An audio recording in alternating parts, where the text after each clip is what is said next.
பிரச்சனைக்குள்ளானவர்களுக்கான பரிசுத்த ஆவியின் ஆறுதல் ஜெபம். எங்கள் அடைக்கலமே, நிர்கதியானவர்களுக்கு அடைக்கலமாயிருக்கும் தேவனே, வாழ்க்கை போராட்டங்களினாலும் தீராத பிரச்சனைகளினாலும் ஆழமான வேதனைகளினாலும் சிக்கித் தவிக்கும் உம்முடைய பிள்ளைகளுக்காக இதயம் கசிந்து உம்முடைய பரிசுத்த ஆவியின் ஆழமான ஆறுதலை நாடி இந்த ஜெபத்தை ஏறெடுக்கிறோம். நொறுங்குண்ட உள்ளங்களுக்கு ஆவியின் ஆறுதலும் தேற்றரவும். சங்கீதம் 34:18. தேற்றரவளாராகிய பரிசுத்த ஆவியானவரே, பிரச்சனைகளின் பாரத்தினால் எமது பிள்ளைகளுடைய உள்ளங்கள் நொறுங்கியும் ஆவிகள் சோர்ந்துமிருக்கிறோம். மனித ஆறுதல்கள் உதவாத வேளையில் உம்முடைய மென்மையான தொடுதல் மட்டுமே நிலையான ஆறுதலை அளிக்கும்.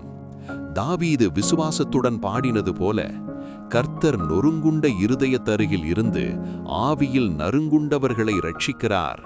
சங்கீதம் 34:18. ஆவியானவரே, இந்த நொறுங்குண்ட உள்ளங்களை இப்போது உம்முடைய தெய்வீக ஆறுதலால் நிரப்ப வேண்டும். எவரையும் கைவிடாத உமது அன்பு இந்த பிரச்சனைகளினால் ஏற்பட்ட ஆழமான காயங்களை இப்போது குணமாக்க வேண்டும். அவர்களுடைய கண்ணீரை துடைத்து உமக்குள் அவர்கள் இளைப்பாற கிருபையளியுங்கள். பிரச்சனைகளின் மத்தியில் ஆவியின் ஞானமும் வழியும். சங்கீதம் 119:105. ஞானத்தின் ஆவியானவரே, பிரச்சனைகள் சுழன்று அடிக்கும்போது எங்கள் பிள்ளைகள் சரியான முடிவை எடுக்க தடுமாறுகிறார்கள். இருளின் மத்தியிலும் வெளிச்சத்தை காட்டி சரியான பாதையை செவ்வைப்படுத்த வேண்டும். உம்முடைய வர்த்தானம் எமது வழிக்கு வெளிச்சம். உம்முடைய வசனம் என் கால்களுக்கு தீபமும் என் பாதைக்கு வெளிச்சமுமாயிருக்கிறது.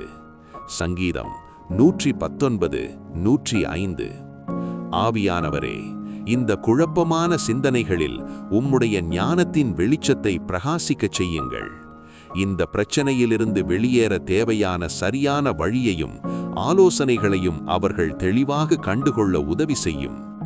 மனுஷீக முயற்சிகளை விட உம்முடைய தெய்வீக வழிநடத்துதலை நாட அவர்களுக்கு கற்றுத்தாருங்கள். ஆவியின் வல்லமையால் ஜெயம் கொள்ளும் பலமும் நம்பிக்கை. யோவான் 16:33. வல்லமையின் ஆவியானவரே, பிரச்சனை முடிவில்லாதது போல தோன்றினாலும் உம்முடைய வல்லமையினால் அதிலிருந்து ஜெயம் கொள்ள முடியும் என்ற புதிய நம்பிக்கையை எமக்கு அளியுங்கள். இயேசு கிறிஸ்து தம்மை பின்பற்றுவோருக்கு அளித்த உறுதி இது. பிரச்சனைகளிலிருந்து விடுதலையானதற்காக உம்மை விசுவாசத்துடன் துதிக்கிறோம். ஆமேன்.